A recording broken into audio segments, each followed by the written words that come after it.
So, Jim, first of all, welcome. Thank you. On behalf of Kieran, Orbit, and I'm assuming everybody else in the room and myself, welcome over to Glasgow and to Orbit. We're going to run through some questions with you, and they won't be tough, I promise. He hasn't seen them beforehand, I can assure you, so let's see where this goes. So we're going to take a wee run through your life, Jim, and how you got to where you are today. So obviously we can see up here in you were born in 1951, yeah. Born in Cumnock, so you want to talk Cumnock, not Cumnock. Cumnock. Yeah. There we go. So you want to talk to me a bit through your journey, first of all? Well, this was a small village just up from Castlemilk. Quite a nice wee village, a lot of blocked houses there, two streets that are council houses. I was in one of the streets with the council houses, but it was a really good community, so you got a lot of positive reinforcement from everybody in the community. I knew them all because I had a paper round, a roll round, milk round, so I got to know everyone in the village, and it wasn't difficult at that time. A small primary school where there were 7 in my class. So I got the ducks of the school. I thought it was really bright, up against 6 other people. And I suppose my whole life up until going to secondary school, it all revolved around the church in the place, the Cubs, just the football we were playing. So it was a really good wee community to be working in. Living in. Yes, and you went to Rutherglen Academy, is that correct? That's right. Because it was the ducks of the school, I get the choice to go to Hamilton Academy, which was seen as a wee cut above Rutherglen. Sorry to say that, I know you went to Rutherglen. But there was no bus from Carmunnock to Hamilton Academy, but there was a bus went over Cathkin Braes to Rutherglen, so I went to Rutherglen Academy, and I hated it. I absolutely hated it. It was a zoo. There was loads of people in the class after having been at a small, a small primary school. And I think the big thing that really got to me was most of the teachers didn't give a damn whether you were listening or if you were progressing. They came in, they delivered what they had to deliver, and they went out, which was quite different from the primary school I went to. People kind of cared about what you were doing, kept positively reinforcing you. And so I had to get out there as quickly as I could. I played for the football team, enjoyed the gym club that we went to, and that side of it was good, but I really didn't, I was doing, because I'd come from a primary school where I had been the Ducks, I was doing Latin in the first year, and and I thought, and French, and I thought, when the hell am I going to be able to, why would I want to learn French? I now live in Monte Carlo and I speak French, which I listen to. It just didn't really fit with, it was a big shock for me that I never really got over academically. Sure. So I did sit, at that time it was O-levels, standard grades. Yes, same I as got 3. I got English, maths and arithmetic, which were 3 of the good ones to get, and then I left to do an apprenticeship as an engineer. I was very interested in cars. I loved Formula 1. I used to lie under my car. I had one when I was 16. It's a small village, so you could drive around the roads and nobody knew at the time. You couldn't do it now, but I loved my car, and there was a young girl up the top of the road who was a real model-looking girl, and that every time she was getting dropped off, it was a guy in a fancy sports car, so I thought, God, you got a good fancy sports car. That was the motivation. Great reason. It still never went out. I wonder if she could give me Actually, she was invited along. They had the Carmunnock Gala Day, and it was, I can't remember which one it was, but I sponsored the programme and everything. and she was the first gala queen. And she came along, and I had lent someone, at that time it was a Bentley Azure convertible I had, and I lent it to a guy in the village because I was elsewhere, to take the Queen in, and he said to her, you know, that was Jim McColl's, and he always fancied you. He said, well, where is he? So, no, it was a big move for me to leave there in England to engineering, because I wanted to find out how to fix cars and everything. I got offered 2 jobs. I applied for 2, Rolls-Royce and Weir's, and I took the Weir Pumps job, again because there was no bus to East Kilbride for Kilmarnock at that time, but there was one down to Barry's garage, and you could walk across to Weir's, so that's why I chose Weir's. And I did a traditional 4-year apprenticeship there. I had to start doing city and guilds. I didn't have enough qualifications to get into an ordinary national certificate. Yeah. So it was more a kind of craft-based college, night school I was doing, day release and night school I was doing. And then I got into my ordinary national certificate, and then I get into higher national. After 6 years I decided to leave and go to university. And that's when I went to Strathclyde for 4 years full time. I get fed up listening to people tell me what to do, that I thought I knew better, and I thought, if I don't get out of here, I'm going to have to put up with this all my life, people telling me what to do that think they're smart and they're not really that smart. So I decided to go and get a degree.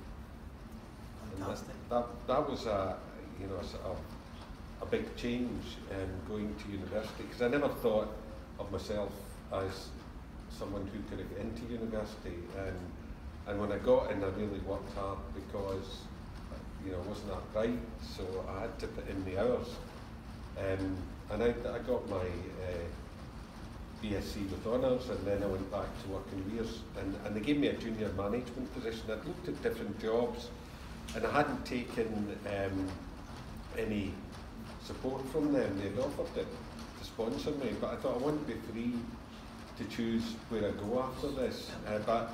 So I went around the whole load, and they were all graduate traineeships, but when I went to Weir's they said, you've served your apprenticeship here, you've worked for 2 years, we'll put you into a junior management position. So again, it was a better salary, no traineeship, and so I went back to Weir's and I worked, and so I managed to progress quite quickly there. I did an MBA, a master's degree in business administration, and that was 3 years, 2 nights a week, a Tuesday and a Thursday, 6:30 till 9:30 for 3 years, and then you had to do your thesis after that. So I did that, and then I did a second master's degree in international finance and accounting, because I thought the guys that were getting the top jobs in companies were accountants and finance people, so I better get a bit of education in that. And also I had to overcome this chip I had on my shoulder about having no qualifications and having to leave school at 16. Not bad for somebody who wasn't clever. But that's the blessing. I'm not clever, so I listen to people who I think are clever, and that's probably been one of the benefits of not being clever. So what happened after that? So you got your MBA, you got your second MBA, and well, I moved from Weir's into a kind of board level job in a company in Dumbarton called Diamond Power. It was an American-owned business, and I was pretty, I get promoted quite quickly in Weir's. I was a manager in there when all of my all my colleagues that were fellow managers were in their 50s, and I was 27. And I remember, I thought I looked too young, I was too thin, so I'd be drinking beer and eating fish suppers and things to try and look older. And I wish I'd laid off a bit,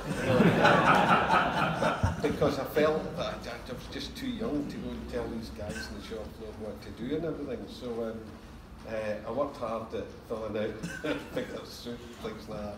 But when I left, I thought there were a number of people that would have got on to the next level above me, and they weren't going to move soon, so I was quite keen to move forward. So I went to get a senior management position in this American company, which was great because they sent me all over the place. I was in South Korea, I was in Australia, I set up an Australian plant, set up a place in it was Finland. So I did quite a bit of travel there. But then I was headhunted by Coopers and Langbrand. This was before PricewaterhouseCoopers came together. And it was to go into what they called corporate care. This was getting put into businesses that were in trouble, to try and come up with a plan to turn them around, make them profitable and get them back in a good way. So I took that job and I worked with them for a few years. That was a real positive move for me, because I was put into companies that you would read about the company in the papers, and I would read about the CEO that I was going to meet to talk to about what the problems were, and you'd come away after speaking to them saying, look, it can't be this simple. But it usually was something simple that they needed to fix. So after doing that for a few years with some success, I was very keen to get into my own business. Since university, at coffee breaks at university, we'd be talking to each other. We're always quite keen to get into a business on our own, but I wasn't quite sure what kind of business to get into. I made a list of what I didn't want to get into, but that left quite a lot of things that I could get into. But I thought in the meantime that I would just get more experience in the engineering sector, which is what I knew and where my experience was. So that's why I focused when I was in, or Coopers and Lybrand focused me on industrial businesses. Although when those kind of dried up, you had to rewrite the CV to be an expert in whatever assignment they had. So 2 jobs that I did. One was a chocolate factory that did jams. So I fixed that out, and then there was an electrical retailer, Clydesdale electrical retailer was going bust, so I get put into that to fix it. And these were all successful fixes, but I was really keen to buy into a business of my own, because I could see that I was making a big difference and a lot of money improving the businesses that I was in, but I had no stake in it. And I wondered how could I get enough money to get into a business of my own. I didn't have rich parents. There was no way I could tap into that kind of wealth. So I decided to talk to some of the people that I was working for Coopers, and that was banks and 3i, Bridgepoint Capital, some private equity firms. Yes. And I asked them, if I was working on my own as a self-employed consultant company doctor, would you use me?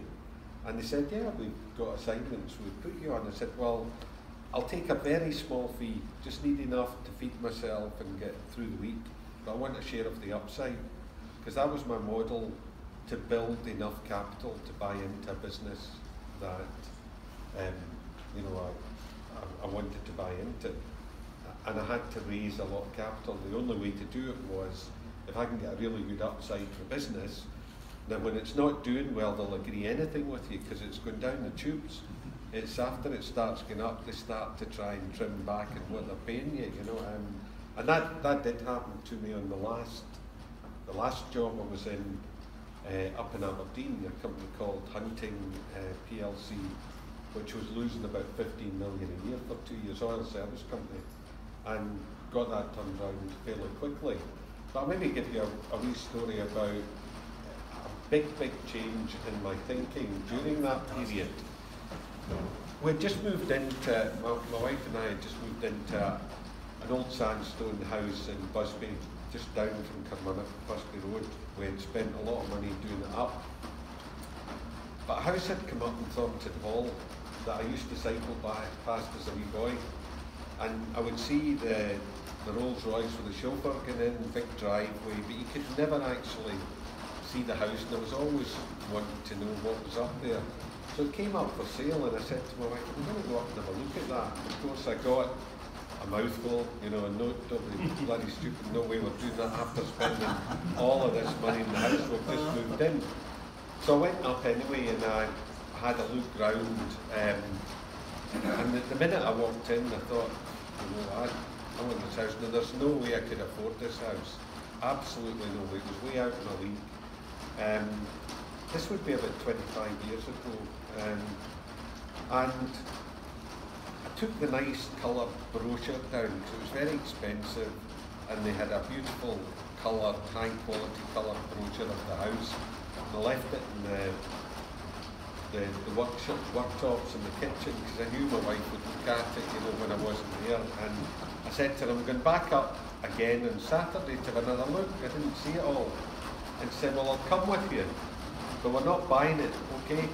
So we went up, and I had a look at it on the Saturday, and I came away thinking, this is my house. I need to work out how I get it. Yeah. And it's a kind of theme that has recurred since then.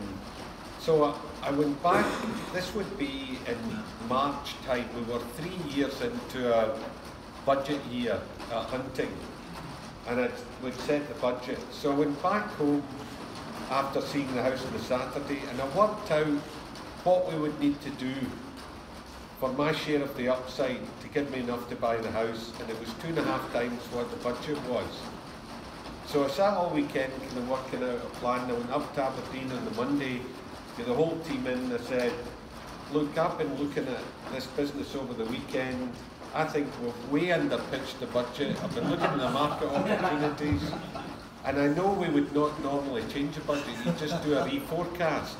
But in this case, we're going to change the budget because it's so far out. And they all thought it was mad. And every night and every morning when I woke up, you know, I'd been around this house 2 or 3 times, and I'd touched the wood panelling, I'd touched the sofas, so I could, before I went to sleep, when I got up in the morning, I'd just shut my eyes and I'd go around the house in my mind, and I'd go over the numbers and the things that we had to do in the business. So I did that twice a day for, it was 11 months. And that was the other thing. I went back up to the seller and I said, look, I want to buy it, but I need an entry date that's 11 months out. And he said, that's fantastic, because I'm going to Australia, and I don't want to buy a house in Australia until I'm sure I've sold this. So we shook hands on it, and I had an entry date when I would be getting paid the upside for achieving the profit that I'd still to work out how to achieve at the end of the year. Now we beat the budget, the new budget that year. And what that taught me was, I would have been happy to achieve that first budget, but we never stretch ourselves. You know, you can always do a lot better than you think. And particularly, I think in Scotland, we tend to, you know, be a wee bit more conservative, maybe too conservative, and you don't realise just exactly how much potential you've got. So, you know, since then, all the businesses that we buy, I really stretch them. But I do it from a market. I really try to understand the market for what I'm doing. Put a lot of effort into trying to understand what's the potential market for what I'm doing, the service or the products or whatever. What's the size of it? And what share have I got just now? And you'll see there's a big gap. So then you work out, well, what do I need to do? What do I need to do to get to where I want to get to? And that's the kind of question I asked with the house. What do I need to do to get enough to buy that house? And it's something that I drum into all our team. Don't, you know, a definition of an entrepreneur, someone that sees what they want, what the goal is, and then works out what you need to do to get there. What do we need to do to get there? Now, you'll get a lot of people in organisations, they'll set the goal, they know what they want, they see all the problems and they adjust the goal to meet all the problems that are there. And that's just nuts, because if you focus on these things, you'll see more of it. And you won't come up with the breakthrough ideas on how to get to where you want to get to. So that was a big change for me. And after that year, the owners of the company said they wanted to buy me out of my upside agreement because it was embarrassing them. And it wasn't embarrassing me. I was able to buy the house, a Bentley Azure, and I had a few bob as well over. So, and I was able to buy into a business, which was Clyde Blowers that I bought into 25 years ago. That's incredible. Set a goal, set a plan and take action. But it's about taking action. You know, a lot of people have a dream and they don't do what's necessary to make steps towards it. You know, I remember early on, someone I'd worked with for a wee while, he said, the difference between me and you, Jim, is you can have a dream. He said, I've got to deal with reality. And I asked him, you know, what do you think reality is? Reality, you make your own reality. You know, you set your goal and then you work out what you need to do to get there. And that's the reality. But you've got to take the action. A lot of people don't take the action. Or, you know, as you were saying earlier, you get so many knockbacks, you know, or obstacles that come up, and you can't let them push you down. You've just got to keep saying, what do I need to do to get there, just as you've done with your business, you know. What do we need to do to make it happen? So, a wee bit about Cloud Blowers, can you just give us some details about how you get into Cloud Blowers and how you built that business up? It was a business, you know, as I said, I'd identified the kind of outline of the businesses I didn't want into. And this one didn't fit the criteria that I had, because I wanted a business that had at least 10 million turnover, because in my experience when I went into businesses that were in trouble, you had to cut things out. And I thought, this only had 3 million turnover when I bought it. And I thought, there's not a lot of room to cut things out and still, you know, have a good, viable business. So I refused it the first couple of times. And then third time it came up, I thought, well, this is happening for a reason, so I need to have a look at it. And when I had a look at it, I found out that they had a share portfolio. In the owner of the business that I bought it from, he was 87 when he sold it to me, and in the good years, he would buy shares with the business. He'd buy Royal Bank of Scotland shares, or SmithKline Beecham, so he had a nice wee share portfolio. It was worth 2.5 million. And there was a property portfolio, and there were 3 industrial properties in Clydebank, right in the heart of the retail centre. And asked him, why, you know, did they not ask you to sell this land for retail? He said, my father and I built these and we're not going to sell them to property developers. Now, when I got the business, I didn't have the same emotional attachment to the buildings. So I was able to raise 5.5 million through selling the buildings and selling that. So that gave me money to go out and be able to do acquisitions, or to, you know, to withstand any kind of slack period whilst I was getting the company sorted out. And you know, we just went on. We were the smallest of 8 in the world doing what we did. We made equipment for power stations. There were 7 other companies in the world. We were the smallest with 3% market share. Between 92 and 97, we bought 6 of the remaining 7. So we ended up with 60% world market share and 1 competitor. And that's because I thought, I'm going to do this consolidation. I want to get from 3% to about 15%. But I didn't know who would sell their company, so I went to speak to everybody. And eventually they all sold to me.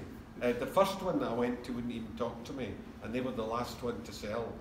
They were owned by Citicore Venture Capital, and they kept trying, everyone we were going to acquire, they were trying to get as well. We beat them every time. We beat them because I would spend time going over to meet the management teams in these companies well before they were for sale. Take them for a coffee, bite to eat, see them at conferences, so they knew me and they felt comfortable. And of course, when people are in doing the diligence, looking at the business, the CEO can say, well, no, that's a wee bit dodgy. If he wants to put them off and he wants to give it to us, you know, so he can manage who it goes to. And that's, you know, we've always tried to get a relationship going with people that we think are a target company. So that was a really successful period for us. And then I started to look at built up a good bit of capital during that period, during the 90s, and wanted to act like an investment company. So myself and 3 partners that I'd taken on along the way, I would take 60%, I'd put 60% of the money in, 2 of them would put 15 and 1 put in 10.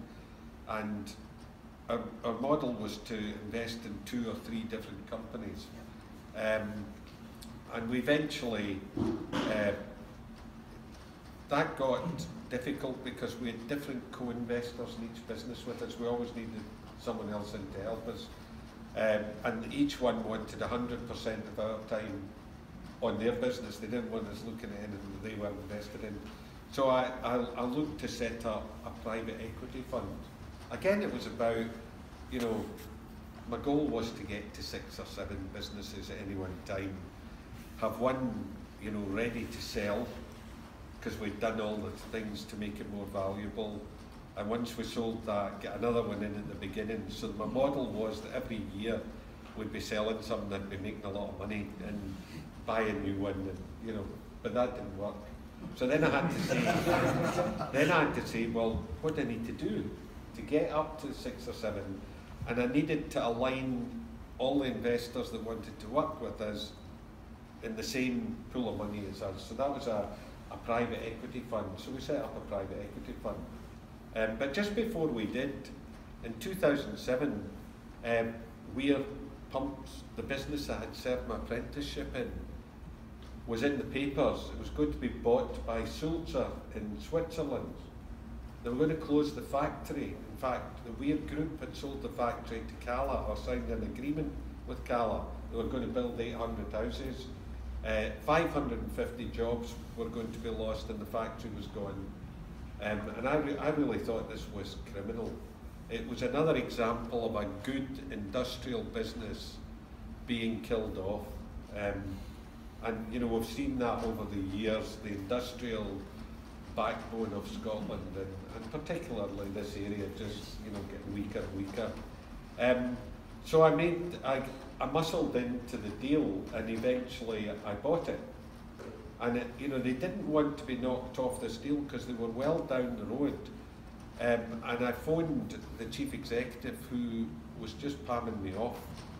So I thought, how do I do this? I thought, they're a public company. If I send a letter to the board offering them what I knew they had got, they had been offered by Sulzer, and I said to them, I know the chairman at that time was the Prince's representative for social corporate responsibility in Scotland. So I said to him, you're the Prince's ambassador for, if I can give you the same amount, the same economic benefit, but save those jobs, is that not appealing to your corporate social responsibility? And he got kind of raggy with me, but he did it. He opened it up, and I bought it. He said I had 3 days in the diligence room in Maclay's in Glasgow, and after 3 days I had to tell him that I could do it. And if I told him I'd do it, I had to do it. So I did tell him after 3 days I would do it. And we bought the business for £45 million in 2007. 2008 I raised my fund, and I bought another business to put alongside it, an American pump business, and that cost another £45 million. And then in 2011 we sold the whole lot. I had 960 employees by that time, nearly doubled. I'd bought the property back from Cala because the banking crisis happened in 2008 and they couldn't go through. So I started off, before the banking crisis, I said to them, how much will you make from this development and how long will it take you? because I can maybe give you a profit now that discounted back to today, and it saves you all the bother of building these houses. Now they were playing hardball on it, and then they got softer and softer as the banking crisis came in, and I knew that we had them by that time. But again, I'd bought that company and had 18 months to move out the factory. That would have been a horrendous job. I didn't know how we were going to do that. I just knew what we had to do. We had to work out how to do it, and this is how we managed it. I managed to get the property back. So we sold the business with 960 employees, put good investment into it, and we get 500 million for it. So that was 90 million invested, and 3 years later 500 million back. And you know, the first year in there, when I went to speak to the guys, they're looking down at the ground. You know, they're depressed because they know they were going to lose their jobs. And I'm telling them all the wonderful things that I'm going to do. And you can see the expression, yeah, I heard it all before, you know. So I talked to them in groups of 50. And each time, I mean, even that first talk, when their jobs had been saved, I got a voice from the back, when are you going to look at our wages? And I thought, you know, they've just had their jobs saved.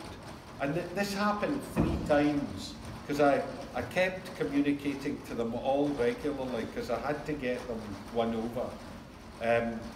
So after the 3rd time I said, look, I can't promise you I'll do anything about it, but I promise you I'll look at your wages. And when I looked at them, I understood why they were asking. They were getting paid, the top skilled guys were getting paid 17.5% less than their equivalent in Howden or Rolls-Royce. So I told the MD at the time, I said, you need to up their wages by 17.5%. And he said to me, we don't need to do it all at once, Jim, we can do it over 3 years. And I said, no, you're lucky they're not claiming it backdated. You need to give them their pay rise. So he did it, and then he came back to me and said, you need to adjust the targets for my bonus this year, because you've just upped my costs. And I told him to get lost, and he did, he left. But that year, we beat the budget, even with the higher costs. And you know, I told their investors it was all the brilliant things I did, you know, it was nothing to do with what I did. It takes longer than a year to get the change in. This was all about productivity and efficiency, because people trusted you and were happy with what they were doing.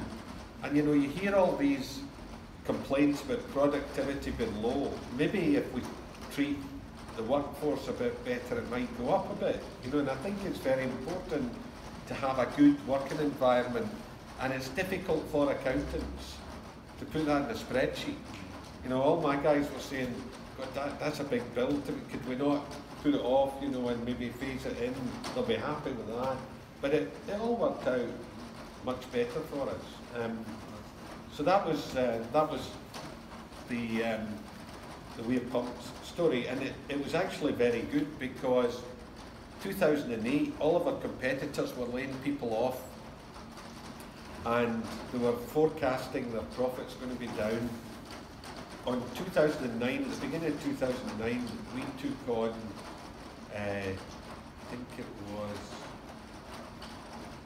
120 engineers, and it was people that were already experienced and could hit the ground running, you know, because they were getting worried about their colleagues being laid off in the other businesses. And you know, that whole period, a lot of people were writing down the value of the businesses. We increased the value significantly. The turnover went up quite a bit, and the profits went from 4.5 million to 45 million in 3 years. But again, it was what markets are we in? You know, we were in oil and gas, water, power industry. So I got them to segment it. What's the size of that market? Do we have the products for it? What's the addressable market for us? And where are we? And you know, we're a small percentage. So I told them that I didn't want to see in a business plan anything that talked about a banking crisis or a downturn, because the market share's so small that they could double it or treble it and nobody would notice it. They're not driven by macroeconomic shifts in the market. And I got the plans on how they were going to do it that year, and we did it. You know, we managed to do it, but it's constant brainwashing and preaching on this positive approach and the visualisation of where we want to go. And we work with the teams on creating a storyboard. You know, work out what's the vision, and that would be the top. And the weird pumps it was 1 billion, and it was dollars, 1 billion by 2011. Yes, we can. Some other guy borrowed that over the America. But we did that. We sold the business. We had an earn out, 500 million cash and an earn out up to 750, which was the $1 billion. And then we penciled in all the things we had to do, and we always had a bigger group involved. I don't have board meetings. I have executive management meetings, and there'll be about 28 sitting around the table at that. Now, the senior directors don't like it because they don't get to hide things from you, and you know, just filter what you hear. And I think having the whole team understanding what's going on every month and the role they play in it is very important. So I think communication is, and a clear vision is very important on what you're doing. Fantastic. What a story. Amazing. And then with the shipyard. Yes. That was 3 years ago. Again, it was one of these things. The last commercial shipyard on the River Clyde is going to close down. The Clyde used to have 40 shipyards at one time. Being an engineer, you know, I like a bit about the engineering and the industrial history of the country. And I just thought this was terrible. So we bought the shipyard from the administrator. And it was a real mess. I don't know if anybody's passed it, but we've pulled down all the buildings and rebuilt it, and we've now got a very modern facility that will compete with anyone in the world. You know, and I read in the press, you know, and a lot of people will say to you, "Man, are you mad? How can you compete with the Koreans and the Chinese?" I mean, these are people that don't look at the market and study it. The Koreans and the Chinese build big super tankers, huge super tankers, and big container ships. They're not interested in specialist ships below a certain size. And that's the ones that we're really interested in. Your competition isn't Korea and China. The competition is Germany, Holland, Norway. They're not low-cost countries. We've got skilled people here. If we set ourselves up properly, why wouldn't we be able to do it competitively? Now, I now know why we can't do it competitively, or why we will do it, but why the shipbuilding industry has declined so much, and why our industrial base has declined so much. Every other country in Europe has a national investment bank that's owned by the government. That when you're putting up guarantees, like I've got 2 boats just now from the Scottish Government, ferries that we're building, £100 million contract. It's part of the standard terms in shipbuilding. You've got to put up an 80% cash refund guarantee. So I bought this thing out of administration, get a nice big order, and I've got to put up 80 million as a guarantee. Now, we didn't have 80 million to put up. We put up 25, which was crazy. Put it in escrow, so it's not doing anything. We gave them, as we built it, the ownership goes immediately over as materials come in, the ownership goes. So we got to the 80% through different means. But every other country in Europe has their national investment bank does the guarantee for the shipbuilders and their other industrial businesses. So when the Poles are bidding for these and the Germans, it's not a level playing field for us.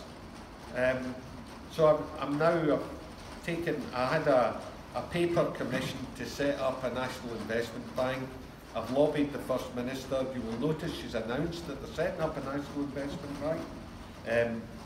She will have the outline of how that's done by the end of February. I'm not involved in that, but I've had a paper outlining how they do it submitted to them just in case they make a mistake. I've also sent it to Greg Clark in the British government, because the British government need it as well. You know, with Brexit, once they come out, what the Europeans do is they claim state aid if you try and help. But a national investment bank is not considered state aid. And here's another anomaly which is nuts. National Investment Bank raises its money from bonds, which are like government bonds, because it's government owned, so it's very low cost, and that's how they fund themselves.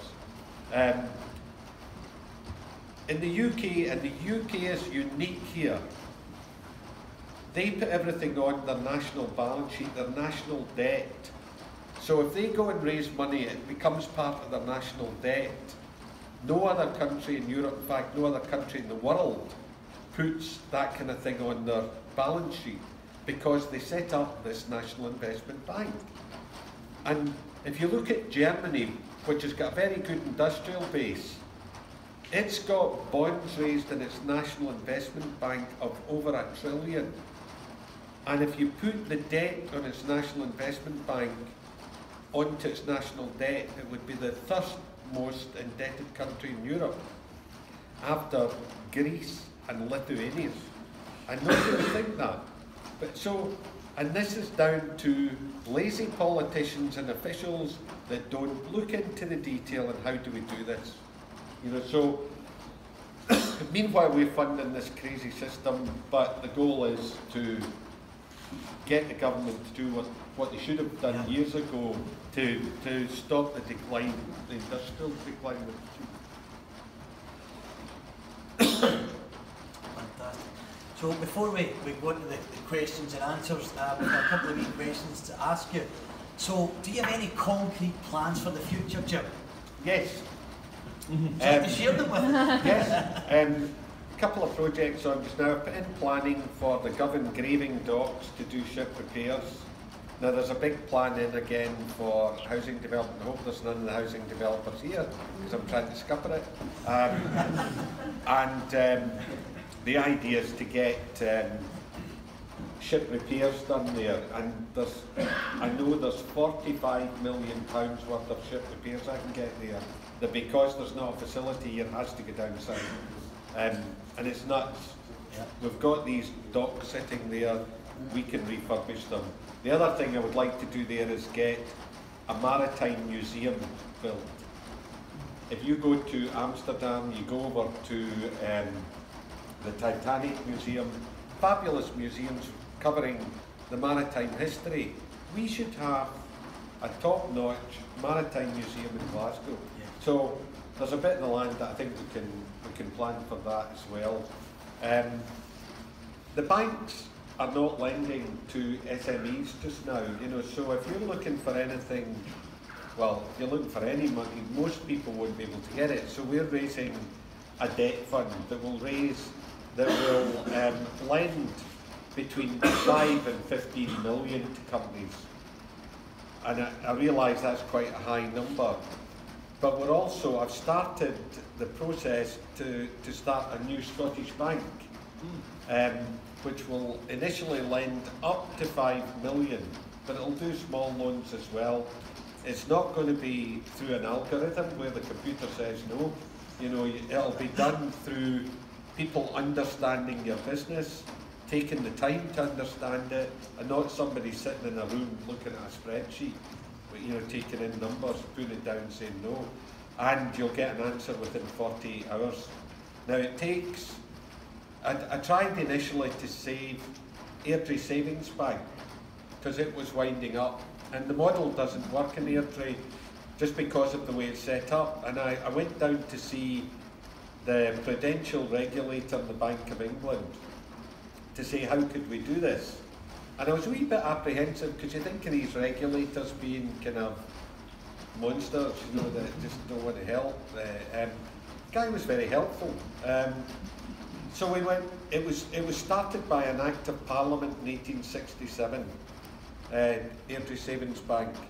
So I got the Act of Parliament out and I read it, and it was amazingly simple to read, 7 pages, but it was very clear that the only way to get this into a different type of licence where you could lend to SMEs and do the kind of things that a normal bank does was through an Act of Parliament.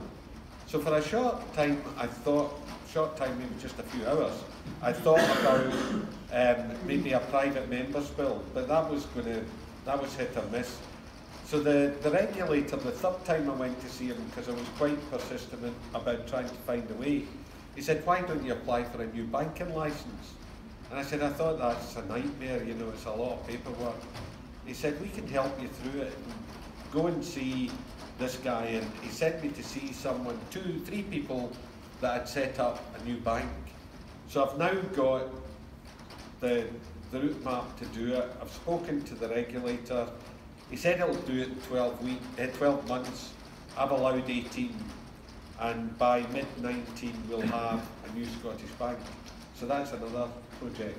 And one of my other projects, which I've got the design for, but the iconic tower on the Broomy Law. Every other big city, Manchester, London, they've all got these lovely buildings like the Shard. So I've had architects design one that would be its offices and then a hotel, you know, a real hotel with big banqueting space so that you can have dinners of 1,200 because we're kind of restricted here. Then there's serviced apartments, then there's apartments, and then there's mine in the top. So, and a nice health facility. So I've got all the designs, and I just think it would be a real, you know, a real attraction for Glasgow to have. There's none in Scotland, so why not? When you look round, you know, we're talking about Rutherglen Main Street, and you look at the, you know, the city chambers. There were great buildings built back in the good old industrial days. Why don't we build something great again? So Burj Khalifa of Glasgow. I thought McColl Towers. There you go. Trump can do it. So Trump. McColl Towers. I'm joking. Okay, and I'm going to wrap up. So we have a lot of young students that are about to leave education the next 6 to 12 months. Is there any kind of advice that you would give them, a golden nugget to push them on in life, Jim? Well, I think it's just what I've already said. You know, you've got to. There's a danger trying to rush into things. You might not know what your vision is or what you really want into. You know, you might have to try a few things, but it's when you get a clear idea of what you want to do a bit of work on the background, do the research, and then set your goal and believe in it. You know, you've got to believe, and you've got to really keep asking the question, what do I need to do that? But you've got to make sure that that's what you want to do before you get on this real drive to do it. Wonderful. So we're going to have a couple of questions, if that's okay? Yep. Are we okay for time, Kieran? Yes, so it's 10 minutes for questions. Brilliant. So would anybody like to ask Jim a question? Yes, please. Yes, absolutely. So Jim, your chat has been absolutely inspirational. I've probably got about 1 million questions that I would like to ask you. Your PA, my name's Luke McCormack. I've got a company called Recruitment Scotland. I'm only 23, I started the company in December last year. Your PA may recognise my name because I've tried to call you about 1 million times over the last 3 weeks. She doesn't always tell me everybody calls me, and she hates when I go and speak at things like this because I go back with names and say, look, you've got to organise something. Well, no, thanks. She doesn't fall for this. I'm just trying to get a catch up with Jim today, so she's doing something right. So I've got about 1 million different questions for yourself, Jim. But the first one, in terms of the full audience to get the benefit from it. When I started the company in December last year, I came a massive way since starting it. And just like everybody else here, aspirations are getting to where you are, the prosperity, not just the money, the prosperity of what you've got. From listening to what you said, when you got your MBA and then you started turning companies around, that seemed like a real tipping point for yourself. For myself, I was in school at 6 year, I didn't get any hire. I started 5th year with 5 hires, end of 6 year with none, but a hell of a lot of good memories. But I've never had aspirations to go and get an MBA or take it to that level. And you mentioned that people that are at the top of these big companies, that is the type of record that they've got. How big a difference do you feel that made for you, for getting you from where you were to where you are today by getting an MBA in those? Well, for me it worked because I was an employee. I think I've got two very good friends in Monaco who left school the same as you. Probably don't have enough as the same as one who actually left when he was 16. They're both, you know, multi-millionaires. You know, they've succeeded. I don't think you need to do it, but I was in a kind of corporate structure, and they have, you know, they have boxes you have to tick to get the next job up. You got a degree for that. You got, you know, so that's why I did it. And also, you know, I'm really a sponge for information as well. It was a structured way to learn more about what I wanted to learn about. You don't need to go to do a course to do that. You know, you can pick it up through just inquiry, but you've got to be inquisitive and, you know, get up, do your research and keep learning. So it wasn't as much for you and these accreditations to do this, because at the end of the day, your level, you could just phone someone else who's done it and ask them advice, but it was very much self-teaching, self-learning for you. Yep. That's mainly why you've done it then, yeah? Yep. I see. Great question. Any other questions? Oh, there we go. Jim in the front. Jim, to get to who you've got to, what I'd like to ask, in that business journey, which is phenomenal and brilliant to listen to, what's been the biggest ethical challenge you've had to confront in your business career that you can tell us about? Ethical challenge? I'm not quite sure what you mean, how broad that would be. As broad as you want it to be, but it could be anything. It could be how you structure a deal, how you take out competitors, or how you deal with regulators, or whatever it might be. So most businessmen on a much smaller scale are not the most ethical people I know. You know, but you must have faced challenges 100 times bigger. Well, yeah, but I think it pays off. You know, one of the values that we've got is, if we say, when we're buying a business, if we say we've done a bit of our diligence, if we say we're going to pay a certain price, we'll pay that price. We won't use the final bit of diligence to try and beat it down. Lots of people do that. They get in, they'll give you a high price to get in, and then they start to try and find things to beat it down. Now that worked quite well for me, because in 2008, when we had the banking crisis coming, I had lined up the biggest acquisition that I've done. It was over $1 billion, and it was from a company in the US called Textron. They owned Cessna jets, Bell helicopters, a whole load of other businesses. And I'd been speaking to this guy for a while. I wanted the pump business they had, but they had 3 other businesses I wanted. And I had to raise my fund at the same time, my private equity fund, to be able to do this. And 2 weeks, I think it was, before we were supposed to close the fund, close the deals, one of the biggest investors in the fund came to me and said, I want you to go and chip the price on that, because looks what's happening in the market. Take 50 million off it. And I said, I'm not going to do that. And he pulled his money. He pulled 50 million that he was putting into the fund. So I had 2 weeks to go, and I was 50 million short. And by that time, we'd hit all of these roadblocks like you were talking about, and knockbacks, and, you know, for about 9 months before that. And my team my biggest job every Monday was to go in and motivate them. Right, this is what we're going to do this week, because they're coming in like, oh, no, not another week. So we were really puzzled on what we were going to do there. So I went over to see the M&A executive that was selling the business in Textron in the US. I said, I need to come and see you. And I said to him, you know, I promised you that we would never chip the price, and I'm not going to do that. I said, but I'm 50 million short, and I need you to give me a loan note for 50 million. I'll pay you back, but you need to give me a loan of 50 million. And he sat for what seemed like an age. You know, it probably wasn't that long, but, and then he said, okay, I'll do it. And it's because I told him why I had to do this, and the integrity was you know, that had a real value to him, and that I was intent in standing behind what I said I would do. So we come up against this kind of thing all the time. The biggest problem I had was selling weir pumps, where I should have got 200 million more, and I could have sued them for it because I had a contract. But they're an American company.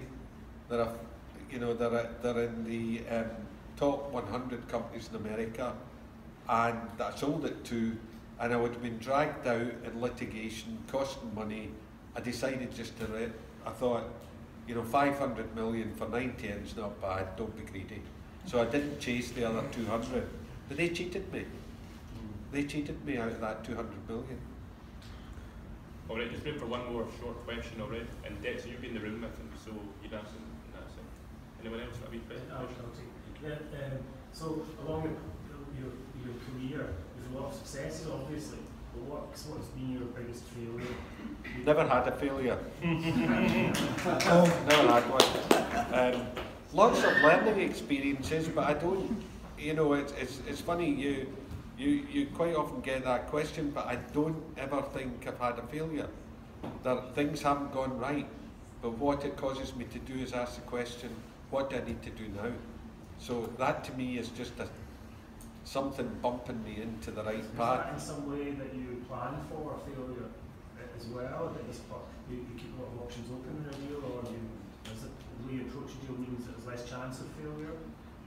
Well, I don't know what you mean by failure. Well, something like, you know, that people might cheat you, for example, or you know, the terms change, you go along unexpectedly and stuff like that. I don't know.